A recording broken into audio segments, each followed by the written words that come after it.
তাহলে n জনের average কত 155.6 হয়েছে। তারপরে কি বলছে 12 students having an average height of 150.5 join the group. তাহলে 12 জন জয়েন করেছে, যাদের এভারেজ ওয়েট কত 150.5 হয়েছে।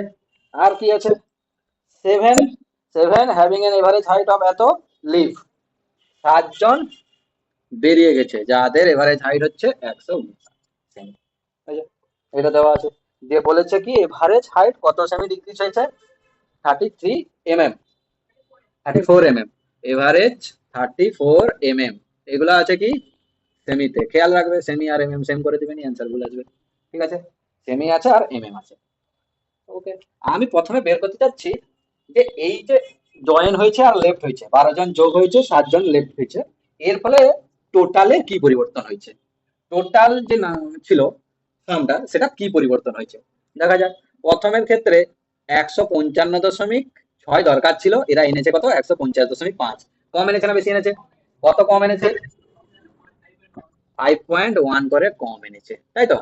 কতজন আছে এরকম, তাহলে 12 গুণিতক 5.1, এটা শর্টেজ।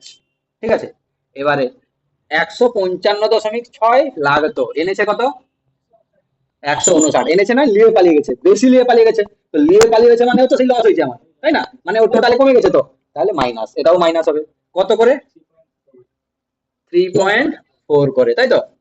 তাহলে 3.4 এরকম কতজন আছে 7 জন ইন্টু 7, এটাই তো টোটাল ডেভিয়েশন, মানে পার্থক্য ডিফারেন্স, এটাই তো টোটাল ডেভিয়েশন। যে টোটালে যে মোট কি পরিমাণ তাদের হাইট সেটা যদি বের করতে যেতাম এইটুকু পার্থক্য বেরোতো। এই পার্থক্যটার জন্য দায়ী 34 mm, বেড়েছে না কমেছে, এভারেজ ডিক্রিজ হচ্ছে, এভারেজ 34 mm যে কমেছে তার জন্য দায়ী টোটালের এই ডিফারেন্সটা, এই পার্থক্যটা, তাই তো। এবারে এই পার্থক্যটা কতজনের টোটালে এফেক্ট, এভারেজ বের করতে গেলে এফেক্ট করবে, n জন ছিল 12 জন এলো 7 জন পালিয়ে গেল, তাহলে টোটাল কতজন, তাহলে টোটাল n প্লাস 12 মাইনাস 7 কত n প্লাস 5, এই n প্লাস 5 জনের এভারেজকেই এফেক্ট করবে, প্রত্যেকের কত কত করে এফেক্ট আসবে না, এটা দিয়ে ভাগ করে দিলে যেটা আসবে, তাই তো। যে n প্লাস এই টোটাল এত মাইনাস হোক প্লাস হোক যাই হোক আসবে, যদিও দুটো মাইনাস আছে মাইনাসই আসবে, ওটা এফেক্ট করবে এই n প্লাস 5 জনকে, আর ওইটাই হবে ইকুয়ালস টু কত 34 mm আছে। mm কে সেমি করতে হলে কি করতে হয় 110 দিয়ে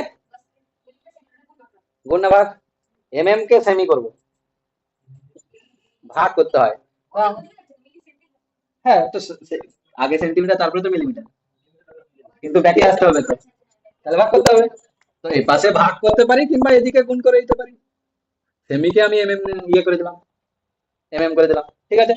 তাহলে এই গুণ করে দিলে এই পয়েন্ট উঠে যাবে, এই পয়েন্ট উঠে যাবে, তাই না। ইকুয়ালস টু কি আসবে 12 into 551 plus 34 into 7 by n plus 5 equals to 34, এটা তো আসবে। মাইনাস উঠিয়ে দিচ্ছি, এপাশেও মাইনাস, এই সব মাইনাস কমন দিয়ে উঠিয়ে দিচ্ছি, ঠিক আছে। এবারে কাটাকাটি দেখো, এই 17 দুনে 34, 17 দুনে 34, 17 তিনে 51 হয়েছে, 12 তিনে 36 প্লাস 7 দুগুণে 14 by n plus 5 equals to 2, আবার 2 দিয়ে কেটে যাবে, 2 দিয়ে কাটলে 2 7 2 18, তাই না। তাহলে উপরে হয়ে যাবে 25 ইকুয়ালস টু n প্লাস 5, তাহলে n ইকুয়ালস টু কত আসবে 20।